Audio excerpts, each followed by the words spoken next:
ले, तकलीफ में नहीं। अरे वो लड़की नहीं आई हुई थी एक, वो राणा लड़की है आई हुई। हाँ हाँ, इधर आओ तो तुम जाओ, यहाँ बैठना।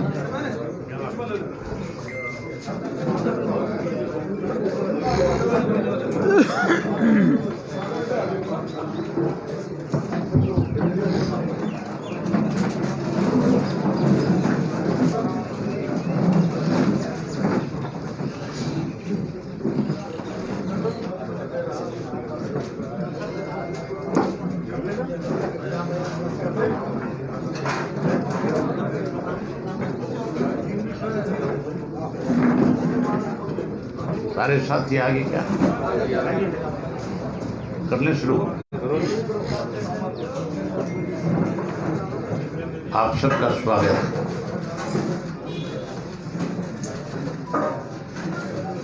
आज आपको विशेष रूप से इसलिए आमंत्रित किया था, हमारे पुराने साथी स्वर्गीय सरदार जसविंदर सिंह जी, जिन्होंने अपने बचपन से लेकर के आखिरी समय तक इंडियन नेशनल लोकदल पार्टी को मजबूत करने का काम किया, जिन्होंने हमेशा चौधरी देवीलाल की नीतियों को आगे बढ़ाया। लेकिन पिछले दिनों में कुछ इस किस्म के हालात बने, कुछ हमारे साथी विचलित हो गए और उन्हें जिन लोगों ने उनमें भ्रम पैदा किया, मैं उसका नाम तो नहीं लेना चाहूँगा, लेकिन आप अच्छी तरह से समझते होंगे कि वो कौन व्यक्ति है जो आज भी इस प्रयास में लगा रहता है कि कोई भी हमारा साथी, क्योंकि वो हमारे साथ बहुत लंबे समय से था, वो पार्टी छोड़ करके कांग्रेस में चले गए। विशेष रूप से गगन संधू जी जो है, जो सिर्फ थोड़े से समय के लिए हमें छोड़ करके हमारे से अलग हुए थे, आज फिर इन्होंने दोबारा से चौधरी देवीलाल जी की नीतियों में विश्वास व्यक्त किया है और आज फिर इंडियन नेशनल लोकदल पार्टी में नए सिरे से शामिल होकर के पार्टी को मजबूत करने का बीड़ा उठाया। मैं इनका स्वागत करता हूं। मैं भी नहीं बल्कि पूरी पार्टी फिर से इनका हार्दिक अभिनंदन करती है, स्वागत करती है। आज अकेले नहीं, सैकड़ों साथी आज जो आपके बीच में बैठे हैं, ये सब साथी जो है, कोई कांग्रेस छोड़ करके, कोई बीजेपी और जसपा छोड़ करके आज फिर से चौधरी देवीलाल जी की नीतियों में विश्वास व्यक्त करने। उसके साथ साथ आज का जो इशू पिछले कई दिन से अखबारों में आप भी लिख रहे हो, आप भी पढ़ रहे हो, आप भी टीवी पे दिखा रहे हो, हमने लॉकडाउन के दौरान जिस ढंग से इस प्रदेश के अंदर लूट मची थी, 9 बड़े घोटाले किए थे, जिनमें से 2 के ऊपर सरकार की तरफ से इंक्वायरी कराई गई। एक तो रजिस्ट्री का जो घोटाला है, जिस रजिस्ट्री के घोटाले में 300 से ज्यादा लोग शामिल हैं, और हमने कहा कि अगर इसकी निष्पक्ष जांच हो, अगर सीबीआई जांच करे, आज तो अधिकारियों पर ठीकरा फोड़ा जा रहा है। जहां अधिकारी इसमें दोषी है, वहीं इसमें मिनिस्टर भी उतना ही दोषी है। मिनिस्टर ने किसी भी एक तहसीलदार को कहीं जो पोस्टिंग हुई, बिना पैसे के एक भी पोस्टिंग उसमें नहीं की। सारी की सारी पोस्टिंग जब करी गई, हयात होटल के अंदर एक व्यक्ति को अपने दलाल के रूप में बैठा करके और तहसीलदारों को वहां पे बुलाया गया और वहां उनको कहा कि आपकी मनचाही पोस्टिंग करेंगे, लेकिन उसके लिए आपको पार्टी को पैसा देना पड़ेगा। और वहाँ पैसा लेकर के उनकी पोस्टिंग करी गई। जहाँ वहाँ रजिस्ट्री में ये घोटाला हुआ, पैसे का लेन देन हुआ, वहीं एक चीज़ अब तो बिल्कुल खुल करके सामने आ गई। जो एक्साइज का मामला था, जो शराब का घोटाला हुआ था, जब आप लोगों ने अपने टेलीविज़न के माध्यम से, सोशल मीडिया के माध्यम से, अखबार से जब इस खबर को आपने छापा और दिखाया, और जब हमने इस बात की मांग करी कि इसकी जांच होनी चाहिए, तो पहले तो जांच कराने में ही सरकार ने कैसे इसकी लीपापोती हो सके, उसके लिए होम मिनिस्टर ने तो एसआईटी का गठन किया और चीफ मिनिस्टर ने एसआईटी को बदल के एसआईटी का गठन कर दिया। जहाँ एसआईटी का गठन किया उसी दिन ये साबित हो गया था कि मुख्यमंत्री कहीं ना कहीं अपने मंत्री को बचाना चाहता है। मुख्यमंत्री कहीं ना कहीं इन सब चीजों पे लीपापोती करना चाहता है। उसके बाद एसआईटी की रिपोर्ट आ गई। उस रिपोर्ट को जहां पब्लिश करना चाहिए था, जहां उसकी रिपोर्ट के आधार के ऊपर कार्रवाई होनी चाहिए थी, तो उन्होंने इसको पब्लिश करने की बजाय, उस रिपोर्ट में कौन दोषी थे उन लोगों के खिलाफ कार्रवाई करने की बजाय,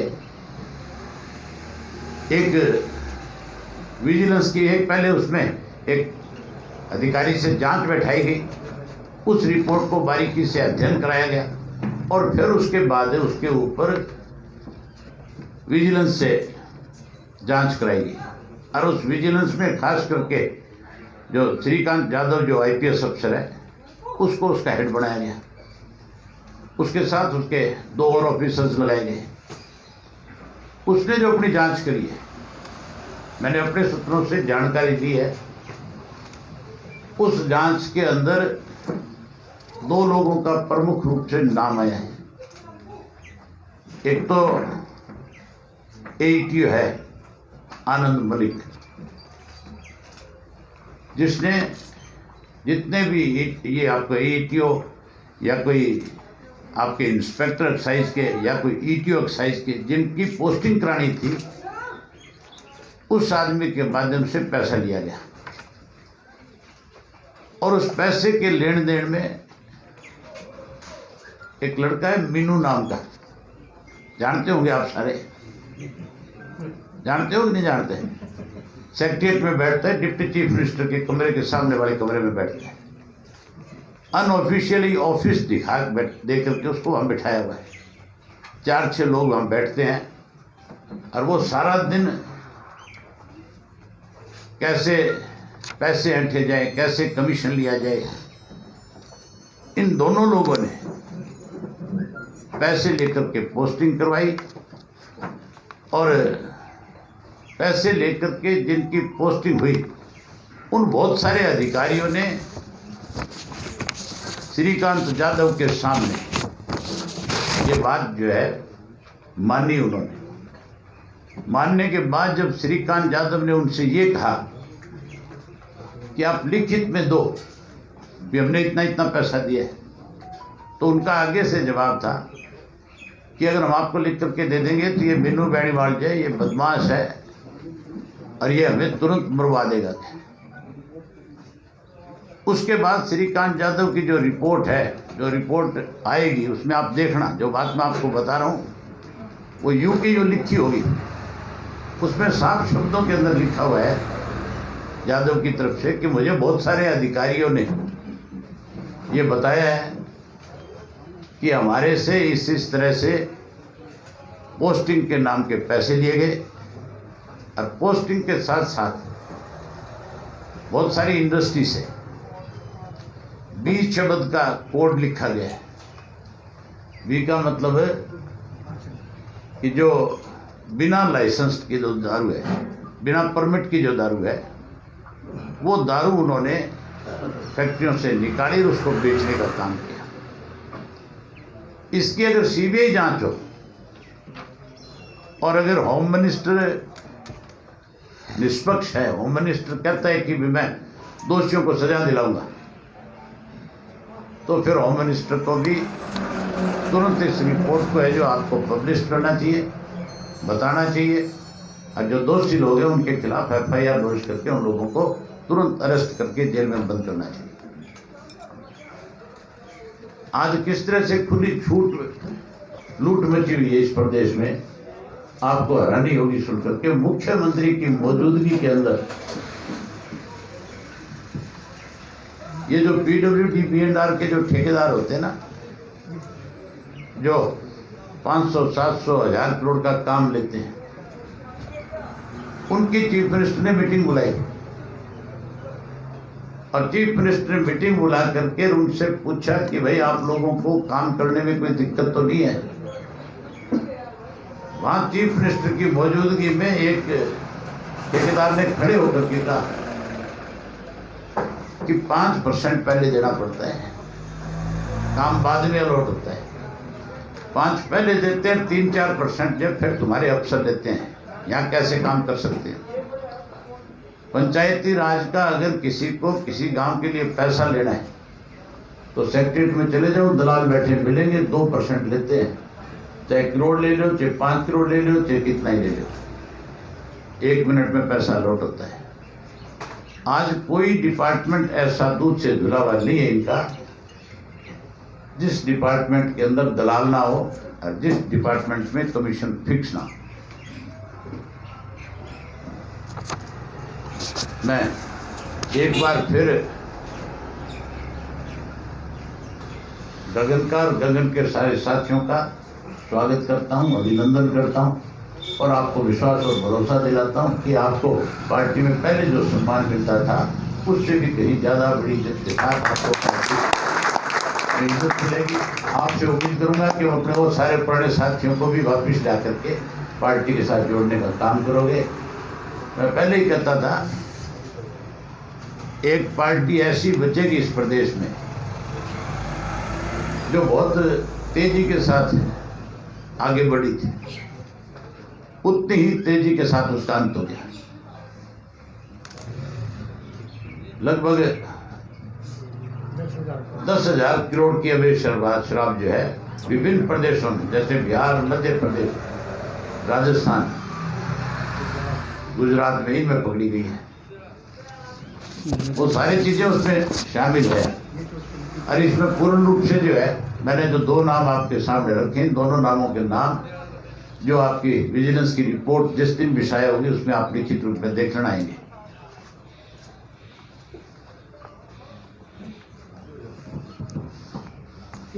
ये मुझे लगता है थोड़ा आपको कोई कंफ्यूजन हो गया था।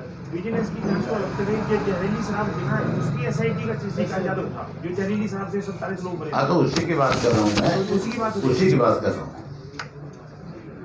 उसमें जिसमें मैंने पहले भी एक शंका जाहिर करी थी, वो सच्ची निकली थी कि 1 करोड़ 20 लाख शराब की बोतलें जो उस वक्त फैक्ट्रियों से चोरी, इसमें गोदामों से चोरी करके बेची गई थी।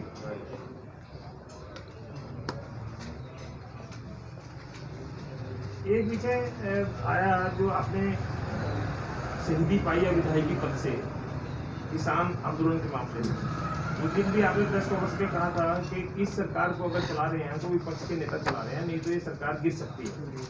एक विषय बार बार आया कि चौटाला साहब ये तो बताते हैं कौन सा गणित है कि कैसे गिर जाएंगे। 31 MLA अगर इस्तीफा दे देंगे तो यार अब तो 30 ही बचे हैं कि कैसे सरकार गिरेगी। ये फार्मूला थोड़ा लोग जानना चाह रहे हैं, सोशल मीडिया बड़ा चल रहा है।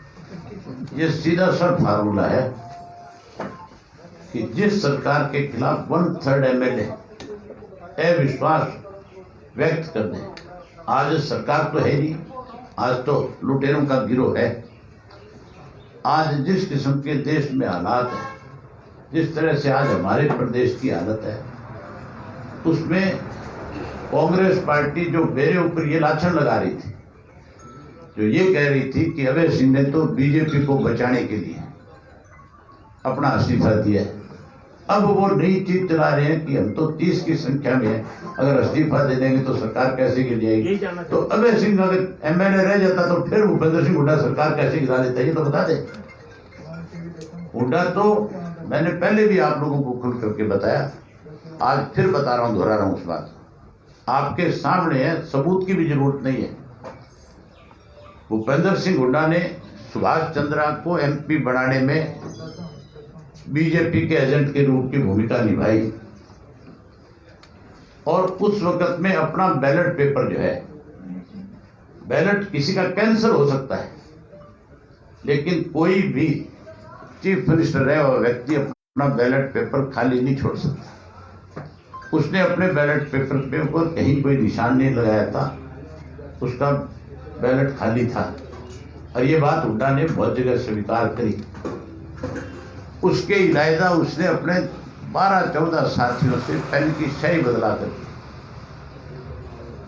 और अपना वोट कैंसिल कराया, जबकि फैसला ये था कि कांग्रेस हाईकमांड ने इनको बाकायदा हिदायत दे करके भेजा था कि भी आपका वोट जो है आर के आनंद के पक्ष में जाना चाहिए। हुड्डा ने इसकी पहल करी थी। सबसे पहले उसने पत्रकार साथियों के माध्यम से बात कही थी कि अगर कोई बीच का व्यक्ति, कोई इंडिपेंडेंट अगर कोई चुनाव में आता है जिसको हम भी सपोर्ट कर दें और आईएनएलडी भी सपोर्ट कर दें तो फिर बीजेपी को हराया जा सकता है।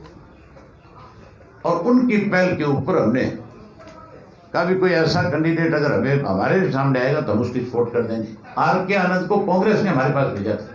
ये बात आर के आनंद ने आप सबके सामने अपनी प्रेस कॉन्फ्रेंस में स्वीकार करी थी और कहा था, और मैंने कहा था भी अगर आपको कांग्रेस वोट देती है तो हमारा एक एक साथी जो है आपके पक्ष में वोट डालेगा। और हमारे एक एक साथी ने उसके पक्ष में वोट डाला था, लेकिन भूपेंद्र सिंह हुड्डा ने सुभाष चंद्रा को जिताने के लिए भारतीय जनता पार्टी के एजेंट के रूप में काम किया। उसके बाद बीजेपी ने इसका आसान उतारा है। ये जो अभी राज्यसभा का चुनाव हुआ था, इस राज्यसभा के चुनाव के अंदर भारतीय जनता पार्टी ने राजस्थान में कैंडिडेट एक एक्स्ट्रा उतारा, मध्य प्रदेश में एक्स्ट्रा उतारा, यहां तक भी वेस्ट बंगाल में भी एक्स्ट्रा उतारा।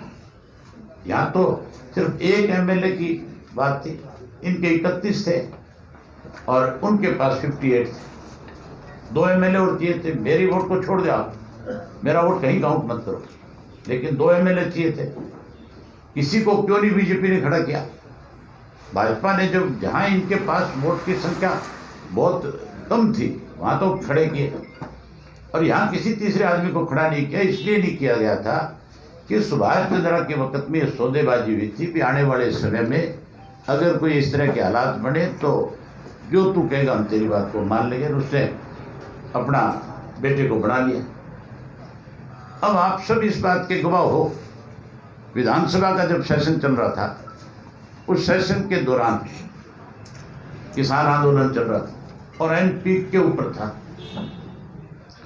विपक्ष की ये जिम्मेवारी बनती थी कि उस आंदोलन में अगर वो किसान के साथ हैं तो फिर वो या तो काम रोको प्रस्ताव देते या सरकार के खिलाफ अविश्वास प्रस्ताव लाते या 0 ओवर के अंदर इसको महत्वपूर्ण विषय मान करके इस पर चर्चा कराते। सरकार की तरफ से, विपक्ष की तरफ से किसी ने इस मुद्दे को नहीं उठाया। मैंने अपनी तरफ से ना केवल काम रोको प्रस्ताव दिया, आपको ध्यान होगा मैंने 3 प्राइवेट बिल दिए थे इनके अगेंस्ट, अगली कृषि कानून को लेकर उसके अगेंस्ट, और मैंने तीनों बिलों के ऊपर, ये तो आपके उसकी कार्रवाई में रिपोर्ट में लिखा हुआ था, उसमें मैंने ये पूछा था स्पीकर से कि मैंने जो आपको 3 प्राइवेट बिल भेजे थे उनका क्या हुआ। स्पीकर उस चीज में फंस करके खड़े हो गए। उन्होंने मेरा जो प्राइवेट बिल था वो डिपार्टमेंट को भेज रखा था और डिपार्टमेंट उसके ऊपर, मेरे बिलों के ऊपर किसी तरह से रिजेक्शन नहीं कर सकता, उस पर हर हालत में विधानसभा में चर्चा होनी थी। तो फिर इन्होंने आखिर में ये फैसला कर दिया कि इन बिलों को इसको प्राइवेट बिल को विधानसभा में भेजने की बजाय यहीं पे रख लो और कह दो कि इसको स्टडी करने। स्टडी के नाम पे उनको रोक लिया। स्पीकर ने भी आखिर यही कहा मुझे कि आपने जो भेजा था मैंने डिपार्टमेंट को भेज दिया, डिपार्टमेंट उससे स्टडी कर रहा है, जैसे आएंगे आपकी जैसा वो लिख करके भेजेंगे फिर उसके ऊपर देख लें क्या करना। मैंने वो बिल भी भेजे और उसके बाद जब सरकार की तरफ से एक प्रस्ताव आ गया था कि भाई हम इन तीनों कानूनों को सही ठहराते हैं, इसके लिए जब उन्होंने प्रस्ताव दिया था तो फिर हुड्डा क्या चाहता था? हुड्डा भी तो ये चाहता होगा ना इस पर चर्चा हो। अगर अर्जेंट मोशन दे तो भी चर्चा होनी थी, और अगर आप किसी के अगेंस्ट, किसी भी सरकार के अगेंस्ट अगर अविश्वास प्रस्ताव करते हो तो भी चर्चा होनी है। उस दिन भी उस बिल के ऊपर इस बात को लेकर के कांग्रेस अड़ी रही कि पहले वोटिंग हो, पहले वोटिंग होने के बाद तो थारा दिवाली ही पड़ जाता है। इससे अच्छा उस बिल के ऊपर चर्चा करते, चर्चा करने की बजाय, क्योंकि इनके पास किसान के पक्ष में कहने के लिए कुछ था ही नहीं, ये तो खुद फंस करके खड़े होते थे। 2012 में कांग्रेस ने इस बिल को ड्राफ्ट किया है और कांग्रेस ने ही इस बिल को सबसे पहले लोकसभा में टेबल किया और लोकसभा में इसलिए मुंह की खानी पड़ी कि इनके अपनी सरकार का बहुमत नहीं था। इनके पास अलग अलग पार्टियों के लोग थे जिन्होंने साफ कह दिया था कि इस तरह का बिल अगर आप लेकर के आओगे तो हम उसका समर्थन नहीं करेंगे, कल को आपका बिल गिरेगा तो साथ में सरकार गिरेगी। इस करके उन्होंने उस बिल को फिर कमेटी के पास भेज दिया ताकि ठंडे बस्ते में चली जाए। इस बात का जवाब भूपेंद्र सिंह हुड्डा को विधानसभा में देना पड़ेगा। विधानसभा के अंदर जो इसके लिए कमेटी गठित हुई थी उसमें भूपेंद्र सिंह हुड्डा चेयरमैन था, उसके साइन है। ये बात तो तोमर ने भी कही है, जो एग्रीकल्चर मिनिस्टर। उसने उसके लड़के को नहीं कहा था साफ साफ कि अगली बार आए जब तैयारी करके आना। अब की बार भी मुझे नहीं लगता कि अब जब सेशन है आपका 5 तारीख से, उस सेशन के अंदर भी भूपेंद्र सिंह हुड्डा जो है इसके ऊपर कोई चर्चा करेगा या इसके ऊपर कांग्रेस कोई काम रोको प्रस्ताव देगी तो उस पर चर्चा करने की बजाय ये वेल में जाएंगे, शोर शराबा करेंगे, वहां से नेम होकर के बाहर आ जाएंगे, फिर आकर के आपके सामने रोएंगे, कहेंगे कि हम क्या करें, हम तो चर्चा करना चाहते थे लेकिन स्पीकर ने काट दिया। स्पीकर को इतना उकसा लेंगे कि इनके पास कुछ बचेगा ही नहीं। हाउस एडजॉर्न हो सकता है 1 बार 2 बार 3 बार, लेकिन आखिर ये इस तरह की इनकी जो हमेशा की सोच रही है वो इसी किस्म की सोच रही है। फिर आखिर ये धक्का मुक्की करके स्पीकर के साथ बाहर निकलेंगे, चर्चा नहीं करेंगे। तो अब इस्तीफा देने के बाद जो आपने किसान आंदोलन के लिए आप लोग पूरे हरियाणा में घूमे हैं, मैं आपको आज एक इनविटेशन दे देता हूँ, आप सब जरूर आए। उसमें 3 तारीख को इलाहाबाद के अंदर किसान महापंचायत होगी और उस दिन उन्होंने मुझे भी वहां पे बुलाया है। आप आना, देखना। इलाहाबाद में तिल फेंकने को जगह नहीं मिलेगी, लाखों लोग उसमें आएंगे। मैं उम्मीद करूंगा कि आप जरूर समय निकालोगे। आपको साधन मैं दे दूंगा, आ जाना बस। आप ठहरने का इंतजाम भी कर दूंगा।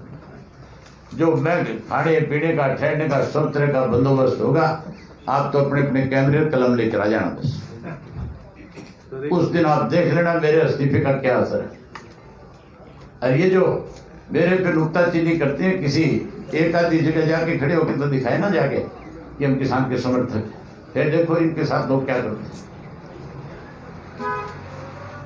तो चौधरी देवलाल की नीतियों को तो मैं आपको एक चीज नहीं और बताता हूँ, मुझे बड़ी हैरानी थी। मैं आज से 3 दिन पहले कालकाई कार्यक्रम में होकर के वापिस आ रहा था। विल साहब आ रहे थे अम्बाड़ा से, कोई चोर रस्ते से आते हैं, सड़क से नहीं आ सकते। 8 गाड़ियां पुलिस के साथ थी। यहां आतंकवादी रहते हैं क्या? है क्या डर है विल साहब को? किसी ने थ्रेट दे रखी है जो 8 गाड़ियां एक मंत्री को दे रखी है? कोई मिनिस्टर जो है इनका आज 8-10 गाड़ियों के काफले के बिना चलता नहीं। ये सरकार के ऊपर लोगों की जो गाड़ी खून पसीने की कमाई जो है उसको अपने ऊपर लगा के बर्बाद कर रहे हैं, नहीं कर रहे। सरकार अगर लोकप्रिय हो तो फिर मैं सारा दिन अकेला घूमता हूं, इनको क्या डर है? तो जेपी दलाल ने जो कुछ कहा आपने सुना था वो क्या? बढ़के तो देखिए, जेपी दलाल अपने घर में बढ़ के दिखा देना। बाहर तो बहुत दूर की बात है, भिवानी जाके दिखा देना। भिवानी में घर है इसका, और यहाँ से अनाउंस करके चला जाए आज भिवानी आए। अगर जो घर में जेपी दलाल बढ़ जाए तो फिर आप मेरे से बात करें। तो उनको चंदाजीवी बता रहे किसानों को हैं? ये तो चंदाजीवी हैं, चंदा चोर हैं। हाँ तो वो मैं बताऊं ना आपको, भी अपने घर में बढ़ के दिखा देना। दूर तो बहुत दूर की चीज है, किसी और के फंक्शन में जाना तो बहुत मुश्किल काम है इनके लिए। अब तो लोगों ने शादी के कार्ड देने बंद कर दिए। अब तो अगर ये किसी के दुख में शामिल होने जाते हैं कहीं गोडा रिवान जावे तो भी लोग जो है इनके आने के बाद खड़े होकर चले जाते हैं। घर का मेंबर भी नहीं बैठ करके इनसे बात करते हैं। ये तो शादी वाला तो मेरे ख्याल आपने भी घोषणा की है, आपका कोई ज्ञान पकड़ा था क्या कि जेजेपी और बीजेपी को मैं शादी के निमंत्रण में कार्ड नहीं दूंगा, ऐसा कुछ आपका बयान चल रहा था? नहीं, मैंने नहीं की ये बात। मेरे कार्ड तो बच्चों की शादी होली मेरे में पहले होली, पता नहीं क्यों मेरी बयान वो यूं ही किसी ने छाप दिया होगा। अगर किसान आंदोलन चलता होता और मेरे बच्चों की शादी होती तो नहीं देता, ये गारंटी थी। अभय सिंह जी, बीजेपी के जो नेता हैं जेपी दलाल हैं, वो जेपी दलाल क्या जेपी नड्डा हैं, उन्होंने बुलाया था जाट नेताओं को वहाँ दिल्ली के अंदर और कहा कि खापे जाट नेता इसमें शामिल हों और उनको लोगों को बताएं। किस तरह से देखें? ये आंदोलन जो है कोई खाप का नहीं है, ये आंदोलन जो है किसी जाट नेताओं का नहीं है, ये आंदोलन जो है पूरी दुनिया का है। आज इसमें वर्ल्ड वाइड लोग शामिल हैं आंदोलन में। आपने देखा नहीं होगा, अमेरिका के अंदर बर्फबारी हो रही थी, माइनस का टेम्परेचर था, हजारों लोग जो है इन कृषि के कानूनों को लेकर के अमेरिका से विरोध कर रहे थे। कनाडा में विरोध है, पूरे यूरोप में विरोध है। हमारे देश ने, हमारे किसान ने दुनिया को खेती करनी सिखाई है। आप ये बताओ मुझे, ये जो तराई का इलाका है सारा का सारा बीड़ हुआ करता था, जंगल होते थे। आज तराई कहते हैं उसको इसलिए कि वहां जाकर के किसान ने इतनी मेहनत करी कि उस जंगल को साफ कर दिया और वहां आज सबसे ज्यादा गन्ना है, चाहे आपका धान है, उसके लिए देश में सबसे ज्यादा है। हमारे किसान ने तो किसी मुल्क में यहाँ से गए बच्चे के रूप में भी वहां जाकर के खेती करी तो वहां भी अपना बड़ा नाम किया है। इस आंदोलन को किसी एक जाति विशेष के साथ जोड़ करके भारतीय जनता पार्टी जो है लोगों को बांटना चाहती है, लेकिन इसमें तो हर वर्ग के लोग हैं। हमारे यहाँ तो ब्राह्मणों के गांव है, वो भी तो किसान है, गुजरों के गांव है, हीरों के गांव है, राजपूतों के गांव है, सारे उसमें शामिल है। कोई लंगर लगा रहा है, कोई वहां जाकर के सेवा कर रहा है, कोई आंदोलन में बैठ करके मजबूती दे रहा है, सब अपनी अपनी भूमिका में है। इसी किसान आंदोलन मामले में आपने भी 2 दिन पहले बयान दिया हुआ कि अजय सिंह किसान ने कहा कि हुसैन का इस्तीफा तो मेरी जेल में है, अगर इस्तीफा देने से किसानों का आंदोलन का हल होता हो तो वो भी दे। वो तो जेल में लेगा इस्तीफा फिर जाएगा उसके ऊपर एक कमेंट्स मैंने पढ़ा था, उसमें नीचे कमेंट्स लिखा हुआ था। जब वो उसकी बोल रहा था तो नीचे बहुत लोग कमेंट्स लिखते हैं, आजकल सोशल मीडिया पे चलता है। उसने लिखा कि दुष्यंत किसानों के दबाव में आकर के स्पीकर के पास इस्तीफा देने चला गया और वहां जाकर के जेब में हाथ मारा, जेब में कुछ मिला नहीं, फिर ध्यान आया कि तेरा इस्तीफा तो अजय सिंह की जेब में वापिस आ गया। अब अजय सिंह जेल में ले गया तो इस्तीफे की बात ही मत करो। पीजीटी संस्कृत भर्ती है जी 523, जिसमें से कैंसिल करती है, इसके बारे में आपकी प्रतिक्रिया? सरकार जो है तुगलकी फरमान जारी करती है। आज देश का किसान जो है लाखों की संख्या में आंदोलन पे क्यों है? उसका कारण सिर्फ एक है कि देश के प्रधानमंत्री ने अपनी मर्जी से बिना अपनी कैबिनेट में बैठ के चर्चा करके ये कृषि के 3 कानून बना दिए। उसकी वजह से सारा देश परेशान हो गया। मनोहर लाल खट्टर जी भी लगातार हरियाणा प्रदेश में इस किस्म के फैसले लेते हैं जिससे हर वर्ग के लोग आज दुखी हैं। इनकी भर्ती जो है 5 वर्ष पहले हुई थी और सबका रिजल्ट आ गया, सब पास हो गए। उनमें मेरे ख्याल महिलाओं की संख्या काफी ज्यादा है, 400 के करीब है। एक मुस्लिम महिला भी हो, उनको ज्वाइन कराना चाहिए था सरकार को, जो संस्कृत के अध्यापक है। ये बात मैंने विधानसभा में पिछली बार कही थी कि भी उन्होंने कौन सी गलती कर रखी है। मैंने चीफ मिनिस्टर को इसके लिए चिट्ठी भी लिखी थी, जो मुझे ला करके वो टीचर जो थे उन्होंने दिया, उन सब की तरफ से मैंने वो साथ में लेटर लिख करके उसको साथ अटैच करके रिसीव कराया था उनके पास। इनका कसूर क्या है, इनको ज्वाइन कराना चाहिए। उनको ज्वाइन कराने की बजाय दूसरी चीज और है इसमें, एक हाई कोर्ट में इसका स्टेटस को है, और स्टेटस को था मेरे ख्याल 10 फरवरी तक, 11 फरवरी तक, 10 फरवरी 2021। हाँ जी।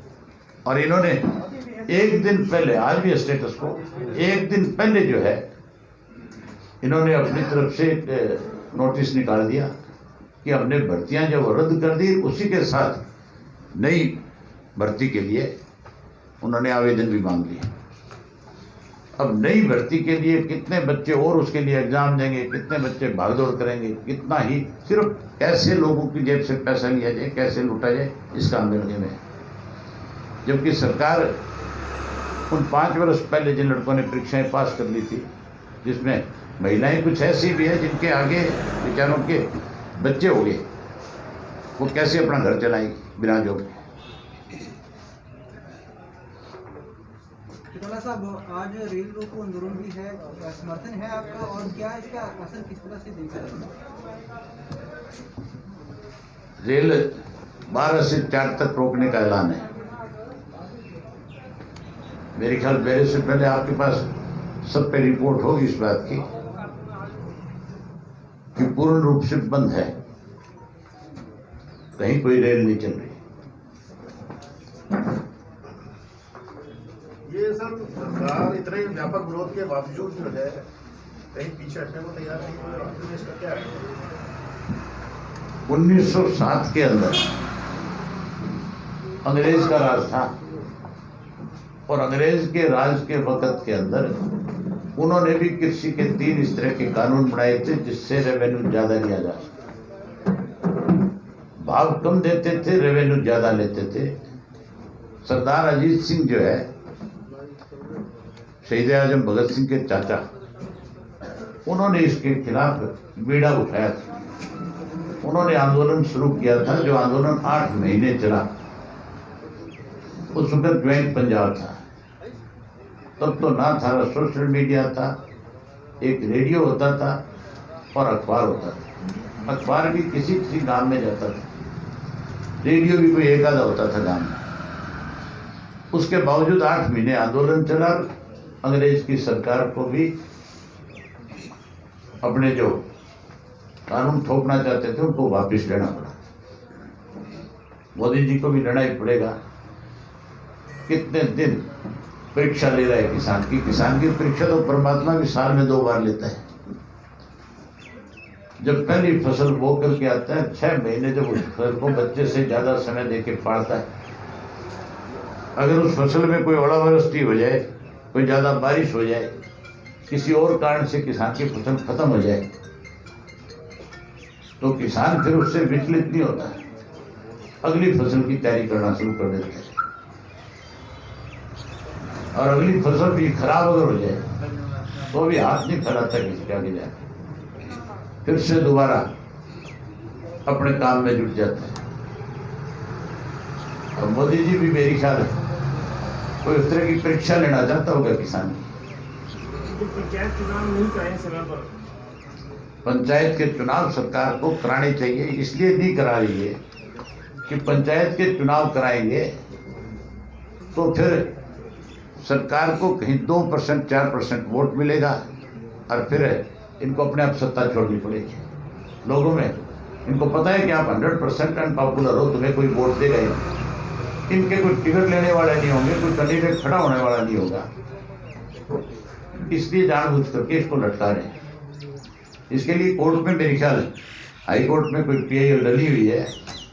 वो तो दूसरे विषयों पे, चुनाव लेट कराने पे अभी नहीं चलेगी। रिजर्वेशन को लेकर वो तो है कि 50% से ज्यादा महिला लड़ नहीं सकती। ये इन्होंने भी यही बहाना, 50% से कम ऐसी हैं तो ये भी यही बहाना कर रहे हैं ना, भी मामला कोर्ट में पेंडिंग है, इसलिए हम इसको नहीं करवाना चाह रहे। चौटाला साहब, पिछली बार विधानसभा में आपने शराब घोटाले का मामला उठा के सीबीआई जांच की मांग की थी।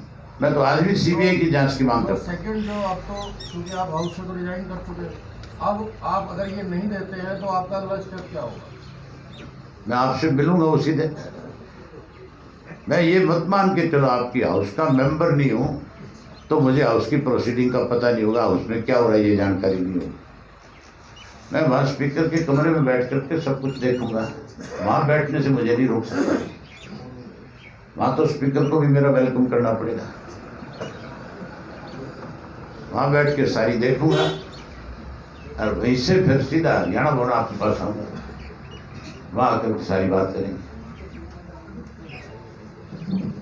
जो गगन जी आपसे चर्चा करना चाहेंगे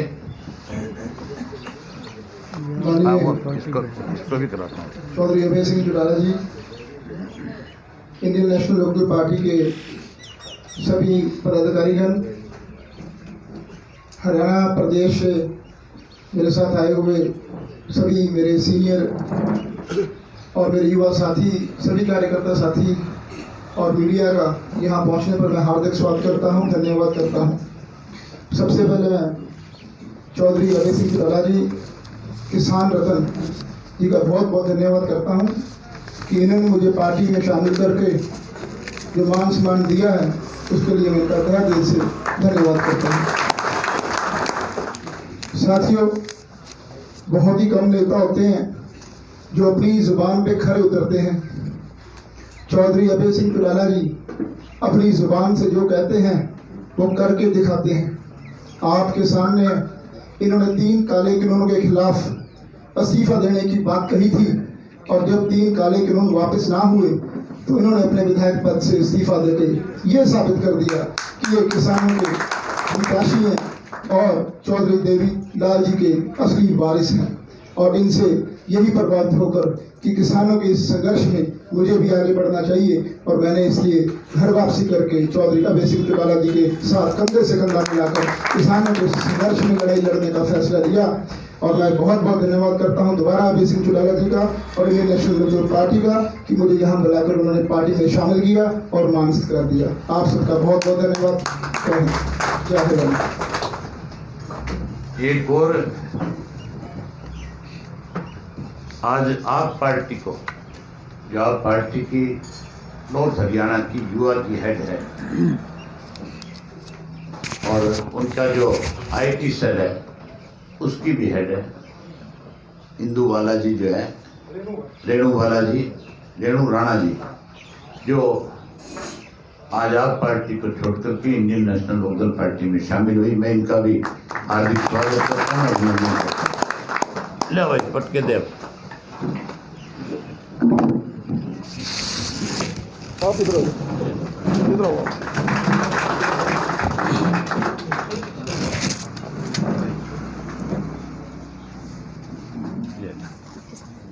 आ जाओ जी, आ जाओ सारे, आ जाओ एक बार।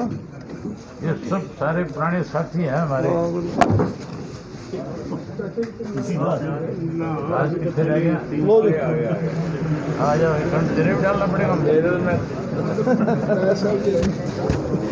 आ जाओ। कोई नहीं डाल दो जी अब।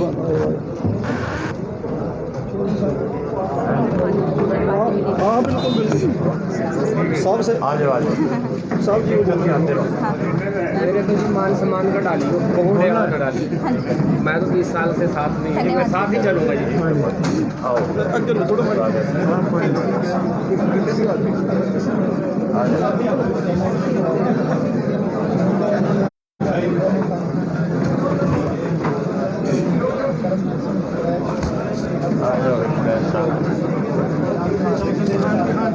इनके साथ फोटो भी ले लीजिए। वो करना क्या है? करण सिंह बुलाइयो भाई, करण सिंह को बुलाओ आगे, बुलाइयो करण सिंह को।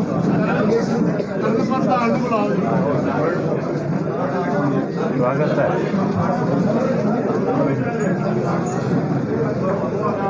बुलाइयो एक बार, कर्म बुलाइयो फोटो।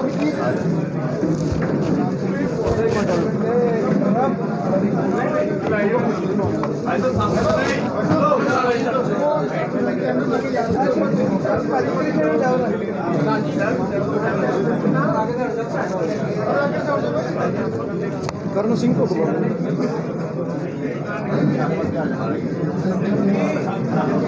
कर्ण सिंह को बुलाइए, कर्ण सिंह को